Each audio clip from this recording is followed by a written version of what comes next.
Autre témoignage, celui où je dis qu'il faut autre témoignage à faire, celui où je dis qu'il faut choisir d'investir dans les choses qui nous construisent avec Dieu, dans les choses à travers lesquelles Dieu veut nous construire ou reconstruire nos vies, puisque Jésus est venu nous apporter la vie en abondance, comme il est écrit en Jean 10, verset 10.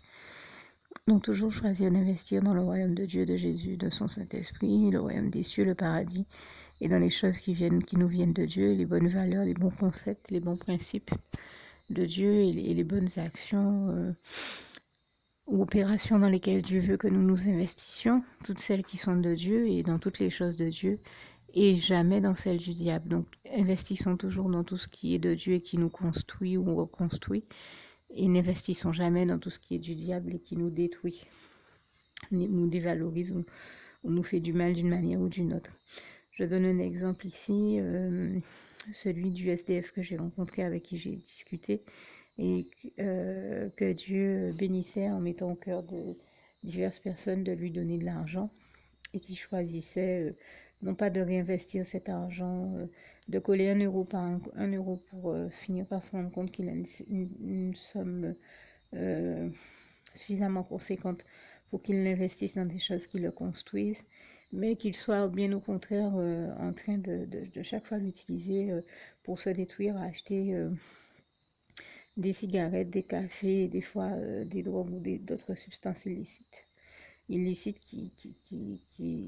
ce qui était pour lui un piège, puisque le diable s'amuse par ce biais-là à le faire réinvestir l'argent que Dieu lui donne en bénédiction dans des choses qui le détruisent, et nous savons que ça ne peut provenir que du diable, puisque comme Jésus nous en a averti en Jean 10, verset 10, le diable n'est venu que pour détruire. Choisissons donc de ne jamais le laisser nous détruire, ou de ne jamais investir dans ce qui nous détruit, ou dans ce par le biais duquel le diable veut nous détruire. Choisissons plutôt de toujours investir dans tout ce qui nous construit ou reconstruit, tout ce dans quoi Dieu veut nous construire et nous reconstruire, et dans le royaume de Dieu, de Jésus, de son Saint-Esprit avant tout, et certainement pas dans les choses du diable et de son royaume, au nom puissant de Jésus. Alors, comme annoncé dans mon listing de bénédiction du mois de décembre numéro 10 à la fin, je croyais être en train, le soir du 31 décembre, et j'étais sincère dans mon témoignage, être en train de me diriger vers, dans le témoignage que je vous donnais à ce moment-là, je croyais être en train de me diriger vers l'église pour aller passer de l'année 2015 à 2016 en célébrant la gloire de l'Éternel, dans la communion fraternelle et l'adoration de notre merveilleux Seigneur et Sauveur Jésus-Christ. Mais il s'est trouvé qu'il a plu à Dieu de nous mettre à cœur, chemin faisant, de nous arrêter à une station-service. Et là, nous sommes, parce que j'allais à l'église avec l'un de mes fils spirituels, qui a eu froid, très froid, et qui a eu, c'est vrai que même moi, je suis sortie chaudement vêtue, et par-dessus, j'avais rajouté une veste. Et mon fils m'a dit, j'ai vraiment besoin de prendre un chocolat chaud, donc je vais m'arrêter à la station-service pour en boire un. Je sais qu'il y a un distributeur de chocolat chaud par là. Je dis, il n'y a pas de problème. Et là, on s'est rendu compte en fait que là, ce soir-là, le Seigneur n'attendait pas de nous que nous allions à l'église, mais que nous restions sur place pour parler, prier avec diverses personnes qu'il nous a permis de rencontrer, et dont il a sauvé les âmes, et toute la gloire lui en revient. Et ce soir-là, en fait, chose que nous n'avions pas du tout prévue, ben voilà, le Seigneur attendait de nous plutôt que nous participions, enfin, il nous a fait l'honneur de participer à sa grande et merveilleuse œuvre, et toute la gloire revient à Dieu, à Jésus, à son Saint-Esprit. Et nous avons eu le bonheur donc de prier avec les personnes que le Seigneur voulait sauver ce soir-là, et parmi elles, il y avait un SDF. Ça m'a tout particulièrement réchauffé le cœur de savoir que Dieu me faisait l'honneur de prier avec lui, de l'appeler en son nom. Et il a accepté le Seigneur. Ça a été très beau. On a discuté avec lui. Ça a été très beau, très fort. Et après que nous ayons discuté pendant un bon moment, il nous a avoué que alors le Seigneur nous a mis à cœur de lui prendre des chocolats chauds, lui aussi, puisqu'il avait foi, lui aussi. de partager de la nourriture et voilà, du chocolat chaud et autre chose avec lui. Et c'est comme ça qu'il a discuté avec nous et qu'il nous a avoué que très souvent, ben, il s'enfile des cafés sans même prendre le temps de déjeuner, qu'il s'enfile des cigarettes euh, et d'autres choses. Et bon, ça m'a mis à cœur de parler au moins il y aurait plusieurs sujets à aborder dans ce témoignage et dans cette expérience vécue. Et le Seigneur, quand il a commencé à nous parler, m'a mis à cœur de discuter un peu avec lui. Parce il m'a dit à un moment qu'en fait, c'est souvent qu'il voit Dieu mettre au cœur des gens de lui donner 50 centimes, 1 euro, etc., etc. Mais que lui, ce qu'il fait quand il a eu cet argent-là du Seigneur, c'est qu'il le pousse à acheter des cafés ou des cigarettes. Et puis des fois, il passe ses journées à boire, à enfiler des cafés, des cigarettes sans même prendre le temps de boire. De manger. Je lui ai dit, ben tu vois, comme on dit chez nous en créole, sac vide pas arrêté de bout. Donc il faut que tu prennes, à savoir qu'un sac vide ne peut pas tenir debout. Pour en donner une traduction un peu littérale, mais bon, c'est celle qui me vient pour le moment. Euh, Très clairement, je lui disais, écoute, il faut quand même prendre le temps de te nourrir. Et ce que Dieu m'inspire de te dire, et toute la gloire lui en revient, c'est que justement, s'il dispose les cœurs des uns et des autres pour te donner, même si, même si ce sont pas des sommes énormes, mais en collant 1 euro par 1 euro, tu peux, je sais pas, tu peux finir par avoir une somme en tout cas suffisamment importante pour te nourrir, plutôt que de rester à utiliser cet argent-là à payer des substances qui risquent à la longue de te détruire. Le café ce n'est pas bon, par exemple, pour les gens qui sont colériques ou nerveux, ou en tout cas même ceux qui ne le sont pas.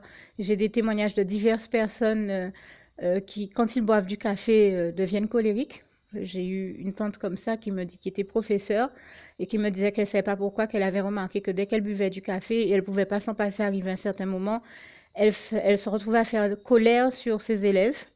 Et qu'en clair, elle s'est rendue compte que c'est le diable qui l'amenait à la colère par le biais du café, en lui faisant consommer, boire beaucoup de café. Donc, à bon entendeur, salut. Hein, moi, j'invite tous ceux qui peuvent à lever le pied sur le café parce que euh, des fois, certaines conditions de vie sont déjà irritables sur le plan euh, nerveux, sont pas évidentes à vivre. Euh, et à tenir pour certains au niveau des nerfs, enfin ceux qui ont des problèmes nerveux. Ce n'est pas mon cas, mais j'ai observé suffisamment de personnes et j'ai eu suffisamment de témoignages qui le démontrent. Euh, Malheureusement, nous savons que l'ennemi s'amuse à utiliser les uns pour faire colère sur les autres et les amener à la souffrance. Donc ne laissons pas l'ennemi nous utiliser de cette manière-là. Restons plutôt dans la paix du Christ et chaque fois que nous ressentons que nous vivons ça, demandons au Seigneur Jésus de remplir nos cœurs de sa paix et de nous donner la force de ne pas faire colère sur les autres ou d'arrêter de nous donner la force de faire que l'ennemi ne nous utilise pas, n'utilise pas nos bouches, nos nerfs, et ne nous mette en colère pour faire souffrir les autres ou les amener dans la souffrance au nom puissant de Jésus. Et demandons au Seigneur Jésus donc de remplir nos cœurs de sa paix et de nous maintenir dans le calme et la sérénité, comme ce si beau passage d'Ésaïe 30, verset 15 nous en rappelle là encore l'importance. Et pour revenir à mon propos, j'ai aussi dit à mon fils spirituel, donc, l'une des bonnes choses à faire, c'est que chaque fois qu'on le peut, il s'agit d'investir dans les choses de Dieu, dans ce que Dieu attend de nous que nous fassions, euh, dans les choses dans lesquelles Dieu veut nous construire, voire nous reconstruire nos vies et nous amener les choses dans lesquelles Dieu veut nous épanouir, dans des choses qui nous vont nous épanouir plutôt que dans des choses qui vont nous détruire, puisque comme Dieu nous en avertit en Jean 10, verset 10, le Seigneur Jésus nous parle puissamment dans ce passage, puisqu'il nous y dit que celui qui est venu pour détruire, c'est le diable, etc., etc. Alors que moi, Jésus, je suis le bon berger, verset 11. Donc Jésus, lui, il est venu nous apporter la vie et la vie en abondance. Là où le diable lui est venu pour détruire, Jésus lui est venu pour construire et reconstruire nos vies et nous apporter la vie et la vie en abondance. Ce passage de Jean 10, verset 10 à 11 est très important. Vous le retrouverez très certainement dans le visuel de ce témoignage. Mais c'est un passage qui, pour ceux qui ne le connaissent pas encore, est vraiment nécessaire de bien intégrer parce que on se rend compte que là où le diable est dans une dynamique de détruire, Jésus est toujours dans une dynamique de construire et de reconstruire nos vies et de nous amener à l'épanouissement, à être tous heureux et épanouis, comme ce passage de 3 Jean 1, verset 2, où Dieu nous dit, bien-aimé, je désire que tu sois en bonne santé, que tu prospères et que tu sois en bonne santé à tous égards, comme prospère l'état de ton âme. Je dis ce passage à ma manière, n'hésitez pas à vérifier, comme sont écrits tous les passages bibliques que je peux citer ici dans vos Bibles, afin que vous en ayez la version textuelle et originelle. Et ce que je voudrais tout simplement dire ici, c'est que mon conseil pour cet homme, sous l'inspiration du Saint-Esprit, et toute la gloire lui en revient, a été de lui dire, eh bien, chaque fois qu'on te donne 50 centimes, 1 euro ou autre chose, même si ce ne sont pas de fortes sommes, colle ces petits, garde-les, ces petites pièces ou ces billets, tout ce que Dieu t'envoie en bénédiction à travers ces personnes. Et je rappelle ici ce passage du Proverbe 10, verset 22 qui dit, c'est la bénédiction éternelle qui enrichit et il ne la fait suivre d'aucun chagrin. Donc, garde toutes ces pièces et tu te rendras compte qu'arrivé un moment, tu auras une somme importante. Et avec cette somme-là, tu pourras t'acheter de quoi te nourrir et investir dans des choses qui vont te permettre de te construire et de te reconstruire avec le Seigneur, plutôt que dans des choses à travers lesquelles le diable cherche à te détruire, telles que l'alcool, la cigarette, le café et toute autre nuisance, toute autre substance illicite qui engendre des nuisances et pour soi et pour les autres. Et pour lui-même et pour les autres, puisqu'il nous a témoigné que des fois, il lui arrive en effet de consommer bien d'autres choses qui sont des substances par le biais desquelles l'ennemi l'amène soit à s'autodétruire, soit à détruire les autres, soit à devenir violent avec lui-même ou avec les autres. Voilà pourquoi nous devons proscrire l'usage de toutes ces substances-là. Et la parole de Dieu nous le confirme en Corinthiens.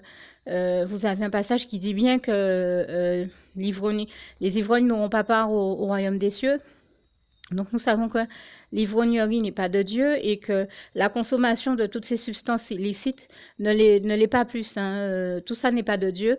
Et les lois qui existent sur ces questions-là n'existent pas par le fait du hasard. Là encore, Dieu a voulu nous en préserver et toute la gloire lui en revient et de nous préserver de la consommation de ces substances-là et de leurs conséquences négatives. Voilà pourquoi elles sont totalement à proscrire, à bannir de nos vies, si nous voulons continuer à aller de l'avant avec Jésus vers un avenir meilleur et enrichi par la gloire de Dieu dans nos vies, qui fait tout, comme je le disais, pour construire, reconstruire et épanouir nos vies, et nous épanouir et nous enrichir. Et toute la gloire en revient à Dieu, à Jésus, à son Saint-Esprit.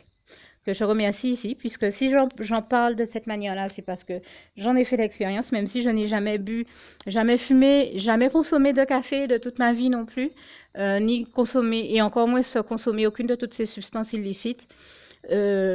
Par contre, j'ai été touchée de ce que j'ai pu constater, des dégâts que l'ennemi fait dans la vie des autres par le biais de toutes ces substances-là et produits-là. Et consommation-là, j'ai envie de dire, voilà pourquoi j'invite tous ceux qui le peuvent à les enlever de leur vie. Et je sais très bien que c'est la bonne chose à faire puisque, eh bien, ce soir-là, pour le réveillon, justement, mon fils spirituel me disait, à un moment, j'aurais aimé, ce soir-là ou un petit peu plus tôt, juste parce qu'enfin, en tout cas, on était dans les jours de fête, et il me disait, à un moment, nous faisions des courses nécessaires pour le réveillon, j'aurais aimé prendre une bouteille d'alcool et je l'ai regardé, je lui ai dit non. Et je lui ai dit, je ne sers pas d'alcool chez moi, je suis chrétienne, je refuse de servir de l'alcool. Ça fait partie de mes valeurs chrétiennes, je dis non. J'ai vu le diable détruire trop de vies par le biais de l'alcool, que ce soit ici, que ce soit aux États-Unis et ailleurs. Donc je refuse de servir de l'alcool. Tu es mon fils spirituel, je te dis non. Sur l'instant, j'ai vu qu'il m'a toisé, genre je suis fâchée, etc., etc. Mais le lendemain matin, à un moment où je ne m'attendais pas du tout, il est venu m'embrasser, il m'a dit merci parce que jamais je n'avais passé un aussi beau réveillon. tu m'as dit non pour l'alcool et je suis super content parce que si tu ne m'avais pas tenu tête, que tu n'avais pas tenu ferme, que tu n'avais pas résisté à l'ennemi en me disant non parce que l'ennemi voulait me tenter avec de l'alcool, parce qu'il sait que j'ai l'habitude de, dans ces périodes de fête-là, consommer beaucoup d'alcool avec mes copains. Et si le Seigneur n'avait pas permis que je passe mon réveillon avec toi, eh ben, j'aurais été en train de boire avec mes copains, j'aurais fait des bêtises et j'aurais même pas été en état d'aller travailler le lendemain matin. Donc, je te remercie du fond du cœur, maman. Et ça m'a beaucoup touchée parce que, en clair, il était en train de me dire que j'ai fait une bonne œuvre à travers ça et qu'il me remercie d'avoir résisté, de m'être accroché à mon Dieu et à mes valeurs chrétiennes. Je dis toute la gloire revient à Dieu, à Jésus, à son Saint-Esprit qui m'en a donné la force, qui est toujours l'Éternel, notre merveilleux Dieu d'amour, est toujours celui qui, de toute manière, donne la force à son peuple, le bénit et le rend heureux, comme il est écrit dans le psaume 29, verset 11. Et je remercie le Seigneur, moi aussi, de m'avoir donné la force de m'accrocher à lui, à ces valeurs chrétiennes-là, de les défendre et de dire non. Non à l'ennemi et non à la tentation qu'il était en train d'essayer de faire mon fils subir et non à mon fils aussi parce que il a compris que c'est précisément parce que je l'aime que je lui ai dit non, parce que je l'aime et que je souhaite son bien. Et oui, je sais que ça peut paraître surprenant, mais aimer, ce n'est pas toujours dire oui à tout, et à ses enfants en particulier. Et je remercie le Seigneur qui m'a appris cet enseignement-là. Et je suis contente aujourd'hui d'avoir obéi à Dieu et de m'être accrochée à tout ce qu'il m'a enseigné. Toute la gloire lui en revient.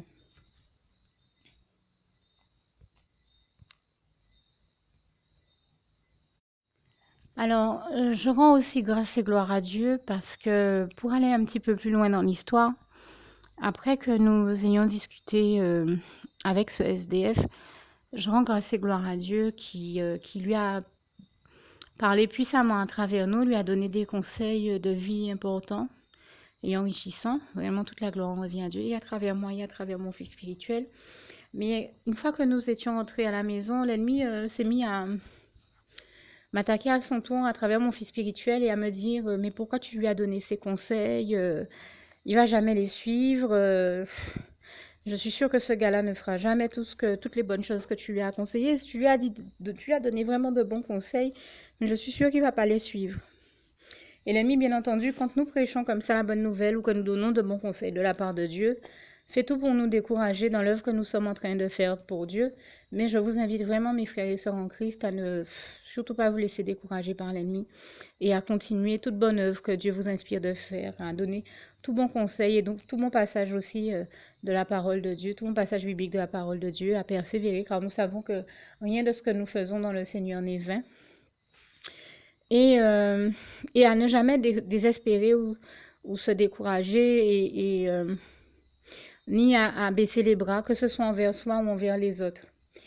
Comme je disais à mon fils spirituel, ce sont des petites choses, je n'ai pas la prétention, je ne viens pas prétendre ici avoir fait quelque chose d'extraordinaire ou lui avoir dit des choses extraordinaires, mais ce sont des conseils qui sont nécessaires dans certaines phases de survie. Et nous avons déjà tellement vu Jésus nous bénir avec tous ces enseignements nécessaires à la survie, puis à une vie heureuse. Mais il faut déjà sortir de la phase de survie. Et dans la phase de survie, il me semble plus nécessaire de chercher à se nourrir et à survivre que de laisser le diable vous détruire avec des substances qui ne sont pas les bonnes et la consommation de tout ce que j'ai pu citer en amont. Donc, comme je disais, bien sûr, qui n'a pas, il ne reçoit pas des sommes énormes, cet homme que nous avons rencontré, mais comme je lui disais, par bonheur, avec 50 centimes, avec 50 centimes, il peut avoir 1 euro, avec 1 euro, voilà, je lui disais, bon, petit à petit, tu colles ces pièces-là et cet argent-là, tu le prends et il te suffit d'aller. Alors, je lui ai déjà indiqué une église aussi qui était pas loin, qui était pratiquement en face de la station-service où nous étions, où je savais qu'on distribuait des vêtements et de la nourriture. Mais je lui ai aussi indiqué que les fois où il arrive à se garder un peu d'argent, eh bien de l'utiliser pour se construire, se reconstruire avec Dieu plutôt que de se détruire avec l'ennemi, en allant s'acheter notamment des nouilles chinoises qui ne sont vendues, des petits paquets de nouilles chinoises qui sont vendus entre quelques centimes d'euros et 1 euro. Et je lui disais, avec 1 ou 2 ou 3 paquets de nouilles chinoises par jour, déjà tu tiens même un. Moi, j'ai passé une phase de ma vie où où je mangeais un paquet de nouilles chinoises par jour et je m'en suis très bien sortie. Et c'était le Seigneur qui m'avait inspiré de faire comme ça. Et ça m'a fait énormément de bien parce que je suis ressortie de cette phase-là vraiment comme je rêvais d'être. Et je dis toute la gloire en revient à Dieu. En tout cas, Dieu m'a permis de survivre par ce biais-là. Et je connais d'autres chrétiens à qui il a inspiré de faire la même chose. Voilà pourquoi j'ai partagé ça avec lui de la part du Seigneur et toute la gloire en revient à Dieu. Mais bien sûr, tout de suite, l'ennemi a voulu me décourager et m'amener à penser que je ne faisais pas la bonne chose. Ce que Dieu m'a démontré aujourd'hui, être un mensonge de l'ennemi, et je rends grâce et gloire à Dieu, puisque très souvent je vous témoigne de comment Dieu parle puissamment par le biais des médias. Et bien Dieu m'a fait un démenti de ce mensonge de l'ennemi par le biais des médias aujourd'hui, je lui en rends grâce et gloire encore ici. Alors, en fait, pour être clair, hein, j'ai eu cette espèce de ressenti. Je suis pas sûre d'avoir répondu ça à mon fils spirituel, mais je sais que ce que j'ai pensé sur l'instant, c'est que même si cet homme n'aura peut-être pas les réflexes de mettre ce que je lui ai dit en application ou d'en prendre la mesure, de comprendre que c'est Dieu qui m'a inspiré de lui dire ça afin de lui donner lui inspirer une bonne technique pour qu'il puisse survivre et par la suite s'en sortir. Et nous rendons ici grâce et gloire à Dieu pour tout ce qu'il a mis en place pour notre survie et pour ensuite nous amener à des phases de vie meilleures et pour que la vie soit, qu'elle demeure et qu'elle devienne de plus en plus épanouissante par l'unique grâce de Dieu et toute la gloire lui revient. Je me suis dit, même si cet homme n'écoute pas ce que je dis ou ne le met pas en pratique maintenant, c'est quand même un conseil qu'il avait besoin de recevoir. Notre devoir est de parler aux autres, de les conseiller, de leur donner la parole de Dieu, de la part de Dieu, de Jésus et de son Saint-Esprit. Maintenant, nous sommes, comme me disait un jour mon pasteur, nous sommes responsables de leur parler, nous ne sommes pas responsables de ce qu'ils en font ou pas. Mais notre devoir est de leur parler de la part de Dieu. Nous ne pouvons pas faire l'économie de prendre le temps de leur parler et de leur donner tous les bons conseils que Dieu nous met à cœur de leur donner et de leur transmettre les messages d'amour, de paix, de joie, de lumière de Dieu. C'est notre rôle, notre devoir de chrétien. Je ne pouvais pas m'abstenir et je n'invite personne à s'abstenir de donner tout bon conseil ou de poser tout bon acte de la part de Dieu. Parce que vraiment, ceux qui sont en face de nous et nous-mêmes, nous en avons parfois tellement réellement besoin. Donc, on ne peut pas faire l'économie de partager avec les autres toutes les bonnes choses que nous recevons de Dieu et toute la gloire revient à Dieu. Et non plus de mettre nos mains, je veux dire, c'est un tellement grand bonheur de mettre nos mains dans la main de Dieu pour donner du bonheur aux autres qu'on ne peut pas passer à côté de l'opportunité de le faire et surtout de saisir. Il s'agit pour nous de saisir chaque opportunité que Dieu nous donne, de donner et d'apporter du bonheur aux autres de sa part. En mettant nos mains dans sa main pour cela, j'ai envie de dire en toute complicité avec Dieu, c'est avec Dieu, en toute complicité avec Dieu, dans notre relation d'amour, d'intimité, de complicité avec Dieu, et sous l'inspiration tout entière de son Saint-Esprit qu'on parvient à faire les bonnes choses et à donner les bons conseils. Et ça, nous ne devons jamais nous en priver, jamais pas perdre une occasion de le faire, de dire les bonnes choses, de souligner les bonnes choses, les bonnes et belles et positives choses, et d'encourager les autres à persévérer dans les bonnes attitudes et à faire les bons choix et à poser les bons actes. Au nom puissant de Jésus, c'est vraiment quelque chose que nous devons toujours faire. Quel que soit ce qu'ils vont en faire par la suite, je veux dire après, à partir de là, c'est plus notre responsabilité, ça devient la leur, ce qu'ils vont en faire ou pas. Mais au moins, nous savons que nous avons fait notre devoir vis-à-vis de Dieu. Et je savais que c'était la chose la plus importante à faire. Et donc, le Seigneur m'a confirmé que je faisais la bonne analyse par le biais d'une émission aujourd'hui, où il a mis au cœur de l'animateur de l'émission, qui était aussi un enseignant, de témoigner qu'un jour, un homme est venu dans leur lycée, je crois, demander la permission au proviseur de donner un témoignage sur sa vie, dans l'humble espoir que ça pourrait aider et encourager les jeunes qu'il avait en face de lui. On lui a permis de prendre la parole et là, il a raconté que dans une phase de sa vie, il avait eu à traverser certaines épreuves et à se retrouver SDF lui aussi. Et que Dieu a envoyé des personnes lui parler. Enfin, je vous résume l'histoire avec mes mots. Mais je raconte l'histoire en substance, hein, je ne me rappelle pas de tous les détails. Mais en bref, Dieu a envoyé des personnes lui parler, lui donner des conseils qu'il n'a pas tout de suite mis en pratique, dont il ne s'est pas tout de suite saisi, mais que quelques temps plus tard, avec le temps, à un moment, il s'est retrouvé dans une situation où tous ces conseils qu'il avait entendus et enregistrés, laissés quelque part dans sa mémoire, lui sont revenus. Et que ce n'est qu'en mettant tous ces conseils-là qu'il avait reçus de Dieu, bien sûr par le biais de diverses personnes, et si la personne qui a donné ce témoignage à la télévision n'est pas chrétienne, elle n'aura pas expliqué les choses comme je suis en train de vous les expliquer ici. Là, je parle en tant que chrétienne avec un langage de chrétien. Elle aura peut-être pas utilisé les mêmes mots, mais c'est la même histoire en substance. C'est qu'en tout cas, quand cette personne qui était devenue SDF suite aux épreuves dans lesquelles elle s'est retrouvée a mis la parole de Dieu, les conseils qu'elle avait reçus de Dieu en pratique dans sa vie, qu'elle a pu s'en sortir. C'est comme ça que Dieu lui a permis de s'en sortir. Et moi, j'ai déjà tellement vu ces situations-là que c'est pour ça que je donne ces conseils-là de la part du Seigneur Jésus. Parce qu'il n'y a qu'avec Dieu, Jésus-Christ et son Saint-Esprit qu'on peut s'en sortir. Il n'y a que Dieu qui nous permet de nous faire nous en sortir et qui nous donne tous les enseignements, les informations et les bons conseils nécessaires pour cela, en plus de la direction, des bonnes directions et inspirations qu'il nous donne par le biais de sa parole. Et je dis toute la gloire en revient à Dieu, à Jésus, à son Saint-Esprit. Et donc, et ainsi que par l'intermédiaire de ses serviteurs et servantes.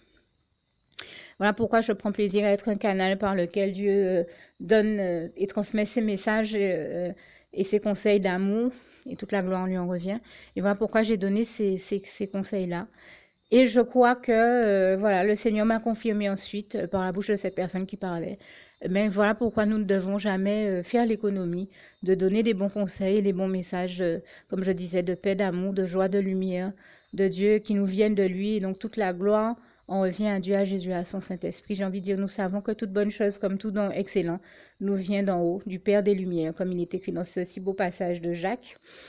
Et je dis vraiment louange, honneur et gloire à toi, éternel mon Dieu. Et merci, éternel mon Dieu, là encore, d'avoir démontré une fois de plus que tu continues à communiquer puissamment avec nous, à nous bénir de tous tes messages, tes bons conseils, tes bons enseignements, comme je disais, de paix, d'amour, de joie, de lumière et de toutes les bonnes notions et valeurs que nous connaissons de la vie et qui nous viennent de toi de toute manière. Et toute la gloire t'en revient. Merci, éternel mon Dieu, pour tout l'enrichissement et le bonheur qu'a représenté cette expérience de plus.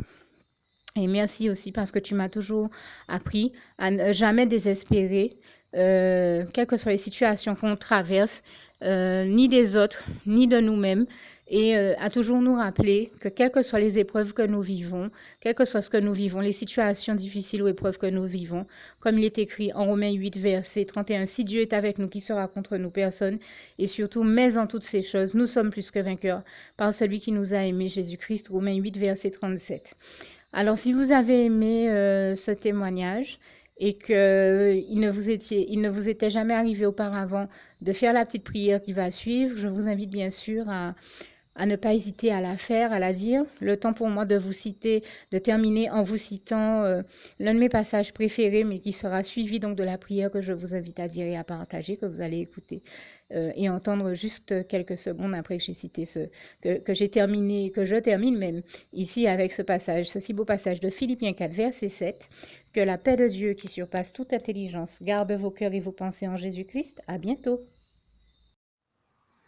Alors pour toutes celles et ceux qui ne l'auraient jamais encore fait auparavant, je partage avec vous ici la prière par le biais de laquelle le Seigneur Jésus m'a sauvé la vie et vous invite tout simplement à lui ouvrir vos cœurs, à être sincère avec lui dans ce que l'on va dire ici, puisque si Dieu me met à cœur de partager avec vous cette prière, tout comme il le fait toujours avec chacun de nous, c'est tout simplement parce que Dieu nous a sauvé la vie, m'a sauvé la vie et nous a sauvé la vie à tous, hein, tous ceux qui partageons avec les autres cette prière, et que nous l'avons vu nous faire tellement de bien, nous donner tellement d'amour, nous combler de bonheur dans les bras d'amour de Jésus, et bien que nous souhaitons au maximum de personnes d'aller aussi au paradis et de connaître le bonheur des bras d'amour de Jésus ainsi que d'être sauvés par lui.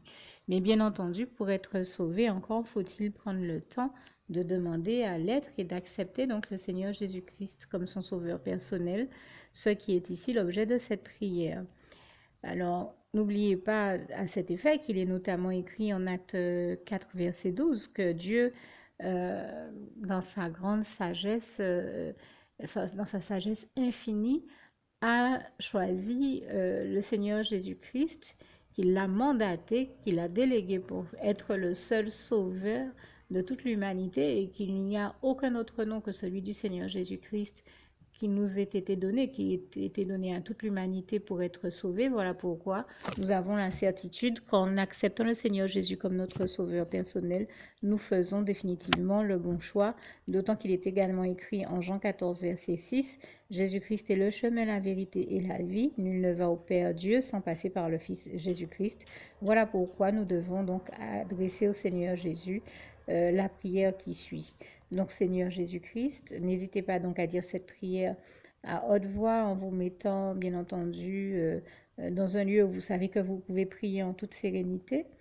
Donc Seigneur Jésus-Christ, je t'accepte aujourd'hui comme mon sauveur personnel, moi un tel, vous dites votre nom et votre prénom. Et je te demande aussi, Seigneur, vraiment de continuer à veiller sur moi et sur ma vie.